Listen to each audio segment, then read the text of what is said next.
वफाकी वज़ीर इत्तलात अताउल अतारड़ ने कहा है कि PTI इंतशारी टोला है। इन्होंने मुल्क में तकसीम के सियासत शुरू की। ये टोला कहता है पाकिस्तानी प्रोजेक्ट्स का बाइकआउट करो। ये पाकिस्तान और पाक फ़ौज के खिलाफ बैरूनी एजेंडे पर अमल पैरा है। ये जमात फ़ौज को कमज़ोर करना चाहती है।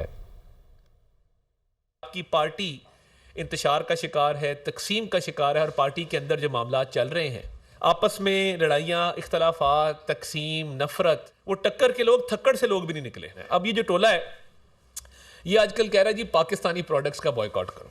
एक जो बैरूनी एजेंडा है ना पाकिस्तानी फौज के खिलाफ और पाकिस्तान के खिलाफ, उसका ना सिर्फ प्रचार कर रहे हैं, उसको आगे लेके चलने वाले ये लोग हैं। ये जमात फौज को कमजोर करना चाहती है ताकि बैरूनी कोई ना कोई इससे फायदा उठा सके। 9 मई को कभी आपको भूलने नहीं देंगे हम। ऑपरेशन गोल्डस्मिथ बड़ा पूरी दुनिया को पता है इस बात का। फलस्तीन के हवाले से ये APC में क्यों नहीं आए, बिल्कुल क्लियर है।